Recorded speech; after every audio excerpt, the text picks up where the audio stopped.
శ్రీకాంత్ అనే యువకుడు వైఎస్ఆర్ కాంగ్రెస్ పార్టీ కార్యకర్త మరియు జిల్లా వాలంటీర్స్ వింగ్ అధ్యక్షుడు. పార్టీలో ఈ నియోజకవర్గంలో అత్యంత యాక్టివ్గా ఉంటూ కార్యకర్తలకు ఈ గ్రామ ప్రజలకు తోడుగా ఉంటూ రాజకీయంగా పబ్లిక్ లైఫ్లో పైకి వస్తున్న యువకుడు. ఇటువంటి యువకుడిని డిస్కరేజ్ చేయాలని, ఇటువంటి యువకుడిని పూర్తిగా నిర్వీర్యం చేయాలని ఇవాళ ఈ కూటమి ప్రభుత్వం వారి సంవత్సర విధ్వంసకర పాలనకు ప్రతీకగా ఈ యువకుడికి సంబంధించిన ఇల్లు కమ్ ఆఫీస్ దాదాపు 25-30 లక్షల రూపాయల విలువ మినిమం ఉంటుంది, డెమాలిష్ చేసినారు. ఎటువంటి నోటీస్ లేదు, ఎటువంటి ముందస్తు ఇన్ఫర్మేషన్ లేదు. ఏటిపురంలో కన్నా కారణం చూపించి డెమాలిష్ చేసినారు. వాస్తవానికి ఇది గ్రామదత్తమా ఏటిపురం ఒక క్లారిటీ ఈ గవర్నమెంట్కు, ఈ ఆర్డీఓకి, రెవెన్యూ వాళ్ళకి కూడా లేదు. ఉంటే డిమార్కేషను, ఉంటే మ్యాప్ ఇమ్మని అడుగుతున్నాం, ఎవరు చూపించడంలా. అది పక్కన పెడితే 2017లో ఇక్కడ ఈ నిర్మాణం చేపట్టినారు. అప్పుడు ఎవరి ప్రభుత్వం ఉంది? చంద్రబాబు నాయుడు గారి ప్రభుత్వం.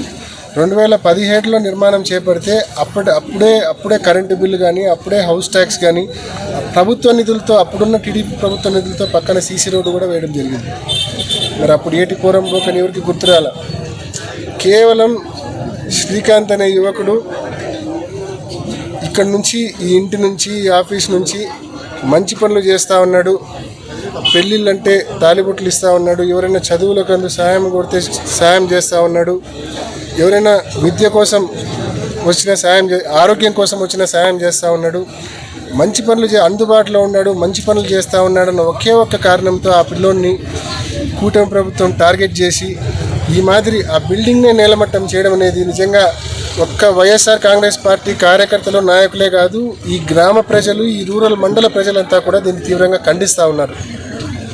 నిజంగా వాళ్ళు మళ్ళీ చెప్పిన కారణం ఏంటి? అసాంఘిక కార్యకలాపాలు చేస్తూ ఉన్నారంట.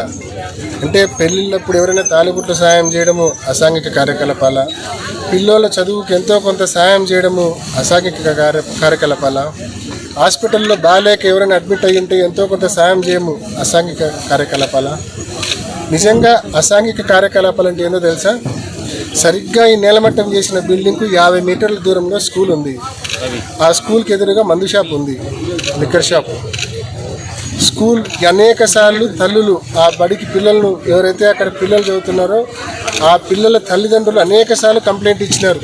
స్కూల్ ఎదురుగా మందు షాప్ ఉంది, గుడి పక్కనే మందు షాప్ ఉంది, ఈ మందు షాప్ని తొలగించండి అని చెప్పి ఎన్నోసార్లు కంప్లైంట్ ఇచ్చినారు. అది అసాంఘిక కార్యకలాపాలు. దాన్ని తొలగించే విషయంలో కూటమి ప్రభుత్వం ఎక్కడే కానీ చొరవ చూపలేదు, చర్యలు తీసుకోలేదు. కానీ ఇక్కడ మంచి కార్యక్రమాలు చేస్తూ ఉంటే అసాంఘిక కార్యక్రమాలు జరుగుతున్నాయన్న సొట్టు పెట్టి ఏటిపురంబోకు, మరి చెరువుపురంబోకు అన్న కారణం చూపించి, వాస్తవానికి ఇదంతా గ్రామదత్తము. కేవలం అంటే ఒక నోటీస్ కూడా ఇవ్వకుండా హై హ్యాండెడ్గా ఈ మాదిరి చేయడం అనేది నిజంగా మీరు చేసిన ఈ ద్రోహము, మీరు ఏదైతే నేలమట్టం చేసినారో, ఏదైతే విధ్వంసం చేసినారో, ఇది ఈ నియోజకవర్గంలోని వైఎస్ఆర్ కాంగ్రెస్ పార్టీ కార్యకర్తలు అందరూ కూడా తీవ్రంగా మనస్తాపం చెందినారు. ఈ విషయం ప్రతి ఒక్కరు కూడా మనసులో పెట్టుకుంటారు. సమయం, సందర్భం వచ్చినప్పుడు ప్రతి ఒక్కరు దీనికి సమాధానం చెప్పాల్సి వస్తుందని చెప్పి మరి గట్టిగా కూటమి నాయకులు తెలియజేస్తూ ఉన్నాం. చేతిలో అధికారం ఉంటే 4 మంచి పనులు చేయండి, చేతిలో అధికారం ఉంటే సాధ్యమైనన్ని నిర్మాణాలు చేయండి, అంతే తప్ప ఈ మాదిరి నేలమట్టం చేయొద్దని చెప్పి మనవి చేస్తూ ఉన్నాం. మీ దగ్గర అధికారం ఉంది, ఇంకా మంచి పనులు చేయండి. ఈ ఊరికి, ఈ మండలానికి, ఈ నియోజకవర్గానికి మంచి చేయండి, చెప్పిన పథకాలన్నీ అమలు చేయండి. అంతే తప్ప ఈ మాదిరి ఎప్పటి నుంచో ఉన్న బిల్డింగ్లు డెమాలిష్ చేయడము. కారణం ఏంది? ఈ పిల్లోడు శ్రీకాంత్ వైఎస్ఆర్ కాంగ్రెస్ పార్టీ జిల్లా వాలంటీర్స్ వింగ్ అధ్యక్షుడిగా ఉన్నాడు, యాక్టివ్గా ఉన్నాడు, ఎవరొచ్చినా పలుకుతున్నాడు, సాయం చేస్తూ ఉన్నాడు. మొన్న యువత పోరుకి ఇక్కడ నుంచి దాదాపు కొన్ని వందల మంది ఇదే బిల్డింగు, ఇదే ఆఫీస్ నుంచి కొన్ని వందల మంది ఇక్కడ నుంచి ర్యాలీగా కడపకు పోయినారు.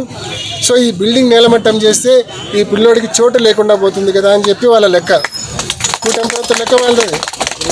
కేవలం ఆ లెక్కతోనే ఆ క్యాల్కులేషన్తోనే ఈ మాదిరి డిస్ట్రాయ్ చేసినారు, విధ్వంసం చేసినారు. కానీ ఈ మాదిరి విధ్వంసం చేస్తే, ఈ మాదిరి బిల్డింగ్లు నేలమట్టం చేస్తే వైఎస్ఆర్ కాంగ్రెస్ పార్టీ నాయకులను కార్యకర్తలను నోరు మూపియచ్చనో లేకుంటే సైలెంట్ చేయొచ్చనో అనుకుంటే అది మీ భ్రమ మాత్రమే. మీరు ఈ మాదిరి మమ్మల్ని బాధ పెడితే, ఈ మాదిరి విధ్వంసం సృష్టిస్తే ఇంకా రెట్టింపు, ఇంకా 10 మాలో శక్తిని కూడగట్టుకుంటాం. సందర్భం వచ్చినప్పుడు మీకు ప్రజల చేతనే మీకు తిరుగులేని సమాధానం ఇప్పిస్తామని చెప్పి గట్టిగా ఈ కూటమి నాయకులకు తెలియజేస్తూ ఉన్నాం. ఇకపైనైనా ఇటువంటి దిక్కుమాలిన పనులు, ఇటువంటి తప్పుడు పనులు, ఇటువంటి విధ్వంసపు పనులు చేయొద్దని చెప్పి గట్టిగా మనవి చేసుకుంటా ఉన్నాం ఈ కూటమి నాయకులు, కార్యకర్తలు.